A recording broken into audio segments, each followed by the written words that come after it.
Morning, brethren. Following on from our daily devotional yesterday, which was Ephesians chapter 6 and verse 12, we're thinking this morning of Ephesians chapter 6 and verse 13.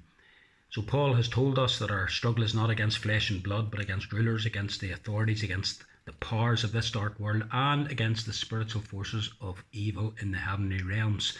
And then he goes on and he says this: therefore, put on the full armour of God, so that when the day of evil comes, you may be able to stand your ground, and after you have done everything, to stand.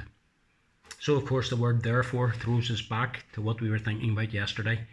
But it doesn't only throw us back, it throws us forward. Because we are in a struggle, because our enemy is first and foremost spiritual forces in the heavenly places, we have to equip ourselves in order to fight those battles. How do we do that? Paul says, put on the full armour of God. And of course he goes on to explain what the full armour of God is. And I leave you to look on ahead and to read up on that and to see what he is referring to. The Word of God and prayer and the breastplate of righteousness and so on.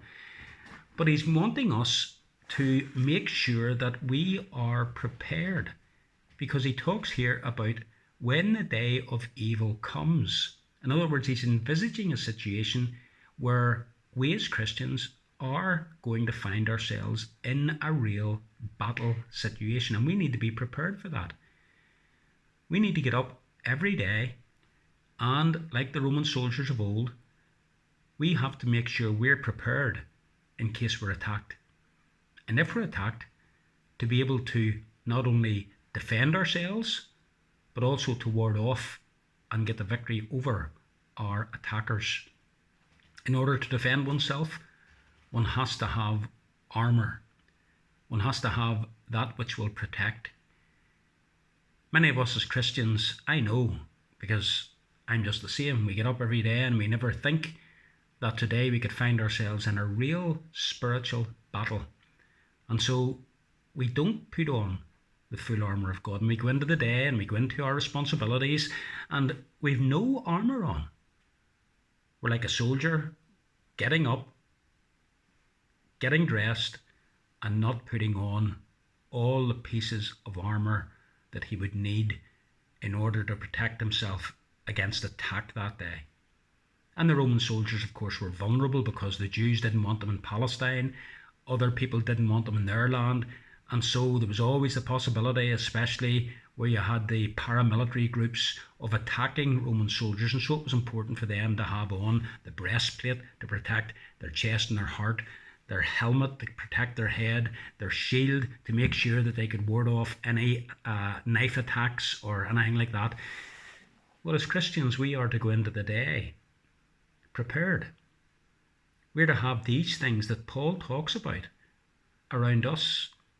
And it doesn't take very long just to sit for a moment and to think about the helmet of salvation, the breastplate of righteousness, the sword of the Spirit, prayer.